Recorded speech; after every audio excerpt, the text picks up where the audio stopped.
Arrêtez tout ce que vous faites. Fermez Twitter. Éteignez BFM. Parce que ce qui est en train de se passer en France en ce moment, personne ne l'avait vu venir. Absolument personne. Donald Trump vient d'être réélu président des États-Unis. Et pendant que tout le monde regardait Wall Street, pendant que les analystes scrutèrent le dollar, pendant que les médias parlaient de l'OTAN et du climat, quelque chose d'absolument inattendu s'est produit en France.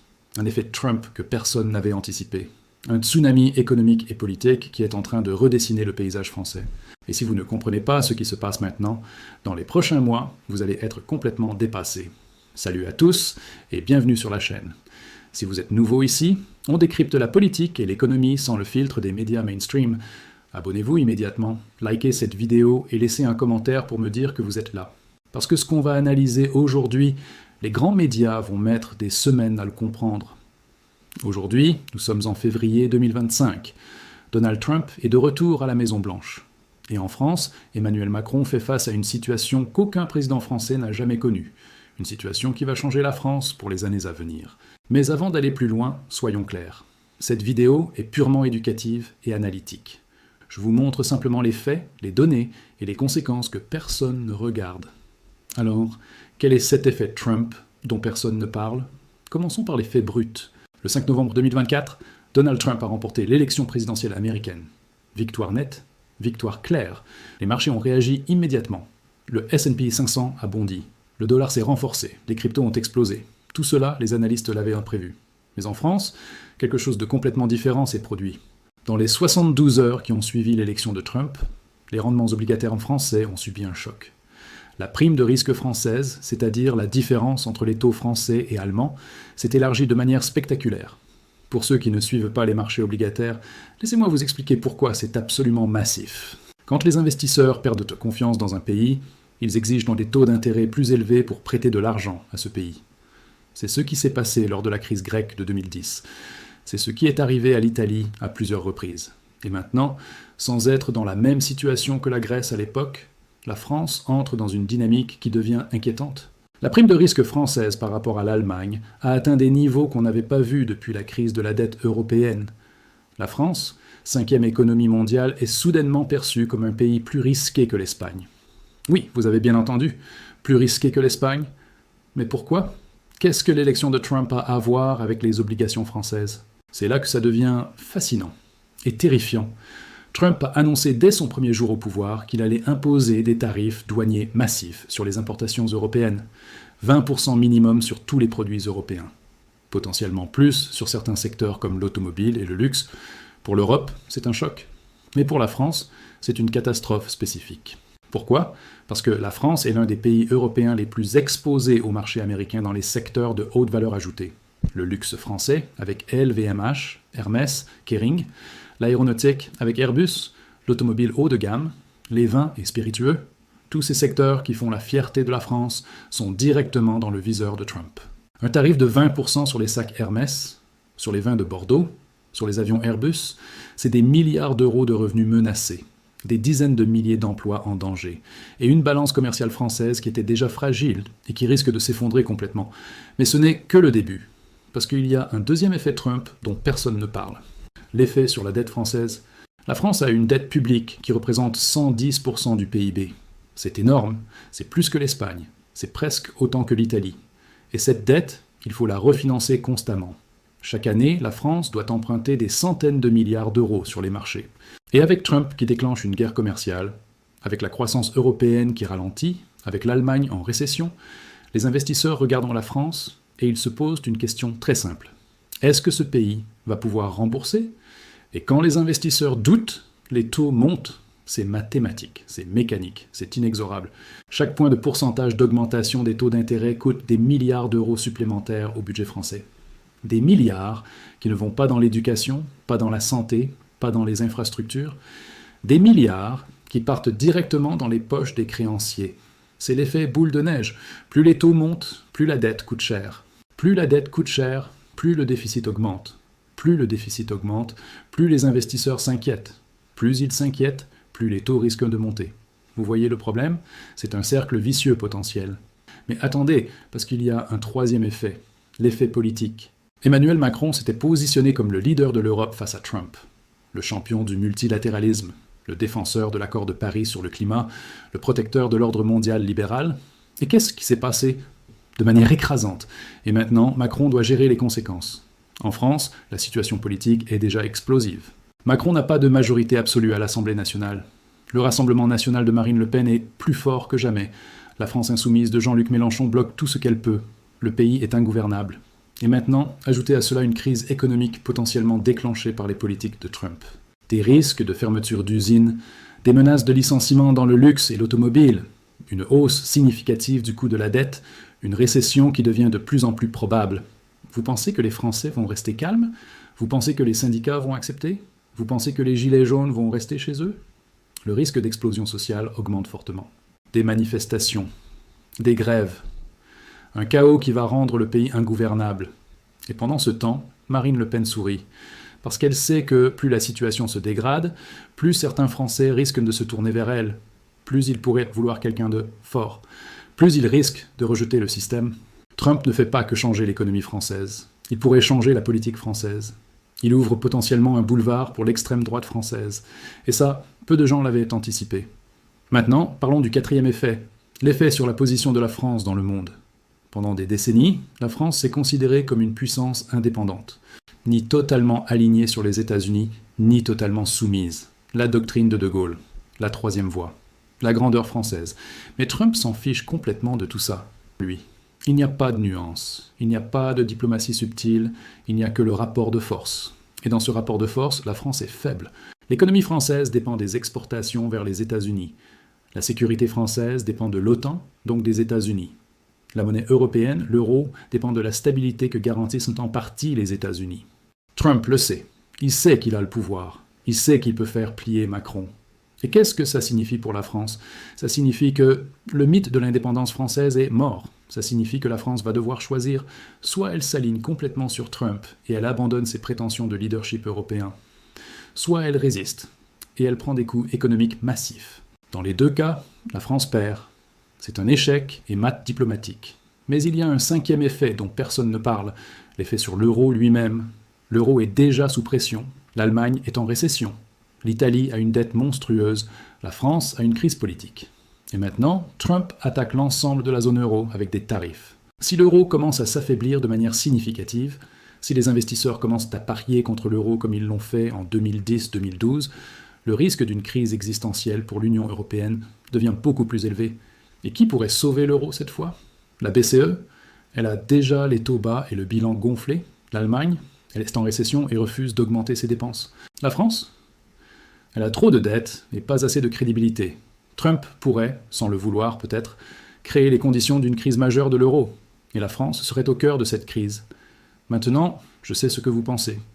Vous pensez que j'exagère, que je suis trop pessimiste, que les choses ne peuvent pas être aussi graves. Alors laissez-moi vous donner des chiffres concrets. En janvier 2025, un mois après l'élection de Trump, les prévisions de croissance française pour 2025 ont été révisées à la baisse, de 1,2% à 0,8%. C'est une baisse de 33% des prévisions. Le déficit budgétaire français, qui devait être réduit à 4,5% du PIB, risque maintenant de rester au-dessus de 5%. Cela place la France en procédure de déficit excessif de l'Union européenne. Les exportations françaises vers les États-Unis représentent 45 milliards d'euros par an. Un tarif de 20%, c'est 9 milliards d'euros de revenus qui disparaissent, soit environ 0,3% du PIB français. Ça peut sembler petit, mais dans une économie qui ne croît qu'à 0,8%, c'est énorme. Et tout cela sans compter les effets indirects, les emplois perdus, la consommation qui baisse, l'investissement qui s'effondre, la confiance qui disparaît. C'est une spirale descendante, et Trump l'a déclenchée. Alors, que peut faire la France? Quelles sont les options de Macron? Option numéro 1, négocier avec Trump. Macron peut essayer d'obtenir une exemption pour la France, ou au moins pour certains secteurs français. Il peut promettre d'acheter plus de produits américains, plus d'armes, plus de gaz naturel liquéfié. Il peut offrir des concessions sur la taxation des géants du numérique américain. Mais quel est le prix? L'alignement total sur les États-Unis, l'abandon de toute prétention d'indépendance, l'humiliation diplomatique? Et même si Macron négocie, est-ce que Trump va respecter l'accord? Rappelez-vous comment Trump a traité tous les accords internationaux pendant son premier mandat. Il les a déchirés quand ça l'arrangeait. Option numéro 2, riposte européenne coordonnée. La France peut pousser l'Union européenne à imposer des contre-tarifs sur les produits américains, une guerre commerciale totale, une escalade. Mais l'Europe est-elle unie? L'Allemagne veut-elle vraiment se battre? Les pays de l'Est, qui dépendent de la sécurité américaine, vont-ils suivre? Probablement pas. Une riposte européenne sans unité européenne, c'est du suicide économique. Option numéro 3, réforme structurelle de l'économie française. La France peut profiter de cette crise pour enfin faire les réformes qu'elle évite depuis des décennies. Réduire les dépenses publiques, réformer le marché du travail, dynamiser l'innovation, réduire la dette. Mais politiquement, c'est impossible. Macron n'a pas de majorité. Les syndicats sont puissants. La population est déjà à bout. Qui va accepter l'austérité dans un contexte de crise provoqué par Trump? Personne. C'est politiquement infaisable. Option numéro 4, faire appel à la Banque centrale européenne et à l'Allemagne pour un soutien financier. Si la France est attaquée sur les marchés obligataires, la BCE peut intervenir. Elle peut acheter de la dette française. Elle peut stabiliser les taux. Mais à quel prix politique? La France devrait accepter une supervision budgétaire stricte, une perte de souveraineté, une humiliation nationale. Est-ce que les Français vont accepter que Bruxelles et Francfort dictent le budget de la France? Est-ce que Macron peut vendre ça politiquement? Non, c'est un suicide politique. Vous voyez le problème? Toutes les options sont mauvaises. Toutes les portes de sortie sont fermées. C'est ça, l'effet Trump que personne n'avait anticipé. Ce n'est pas juste une guerre commerciale. C'est un piège stratégique, un échec émat en plusieurs coups. Et pendant que tout cela se passe, que fait le reste du monde? La Chine observe.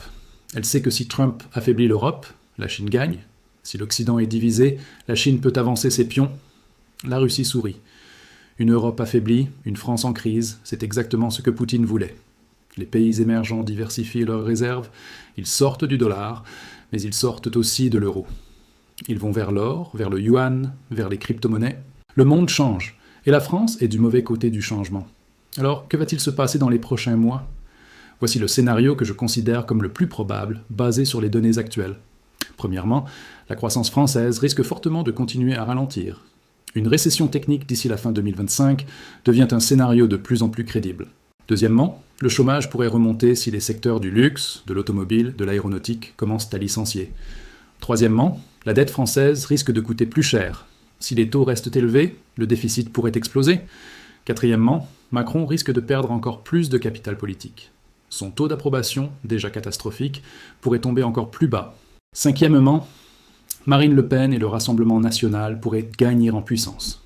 Ils vont probablement se positionner comme la solution à la crise. Sixièmement, les manifestations pourraient reprendre. Le risque de voir les gilets jaunes revenir et les syndicats bloquer le pays augmente. Et finalement, la France pourrait entrer dans une période d'instabilité politique majeure qui pourrait durer des années. La dette était déjà trop élevée. Les réformes étaient déjà en retard. La société était déjà fracturée. Mais Trump est le déclencheur. Trump est le catalyseur. Et c'est ça que personne n'avait vu venir. Tout le monde pensait que Trump allait affecter le climat, l'OTAN, le commerce international de manière générale. Personne n'avait compris que la France, spécifiquement, était dans une position de vulnérabilité extrême face à un président américain agressif et transactionnel. Maintenant, vous comprenez pourquoi cette vidéo est importante. Vous comprenez pourquoi il faut regarder au-delà des gros titres. Résumons les points clés. L'effet Trump sur la France se manifeste de 5 manières principales. 1. Une crise obligataire avec des taux qui explosent et une dette qui devient insoutenable. 2. Une crise économique avec des tarifs douaniers qui frappent les secteurs clés de l'économie française. 3. Une crise politique avec un gouvernement affaibli et une montée de l'extrême droite. 4. Une crise diplomatique avec la fin du mythe de l'indépendance française. 5. Une menace existentielle pour l'euro et l'Union européenne dans son ensemble. Ces 5 crises se nourrissent les unes que les autres. Elles créent une spirale descendante dont il sera très difficile de sortir. La question n'est plus de savoir si la France va traverser une période difficile. La question est de savoir combien de temps cette période va durer et à quel point elle va être douloureuse. Pour vous, en tant qu'individu, qu'est-ce que cela signifie? Si vous êtes salarié dans le luxe, l'automobile, l'aéronautique ou tout secteur exportant vers les États-Unis, préparez-vous. Mettez de l'argent de côté. Diversifiez vos compétences. Soyez prêts à vous adapter. Si vous êtes investisseur, regardez attentivement vos positions en obligations françaises, en actions françaises, exposées aux États-Unis. Considérez la diversification géographique. Si vous êtes entrepreneur, pensez à comment Trump et les tarifs vont affecter votre chaîne d'approvisionnement, vos clients, vos marchés. Si vous êtes simplement un citoyen, comprenez que les années qui viennent vont être difficiles. Mais comprendre ce qui se passe, c'est déjà un avantage. N'oubliez pas, cette vidéo est purement éducative. Ce n'est pas un conseil politique ou financier. C'est une analyse factuelle d'une situation complexe. Consultez toujours des professionnels qualifiés avant de prendre des décisions importantes. Si vous avez trouvé cette analyse utile, likez cette vidéo et abonnez-vous à la chaîne pour plus d'analyses approfondies sur la politique et l'économie. Laissez un commentaire ci-dessous avec vos réflexions, mais gardons la discussion respectueuse et constructive. Qu'est-ce que vous pensez de cet effet Trump sur la France ? Est-ce que vous pensez que je suis trop pessimiste ? Ou est-ce que vous voyez les mêmes dangers que moi ? Dites-le moi dans les commentaires. Merci d'avoir regardé et je vous retrouve très bientôt pour la prochaine analyse. Et rappelez-vous, dans un monde qui change aussi vite, l'information, c'est le pouvoir. Restez informés, restez vigilants. À très bientôt.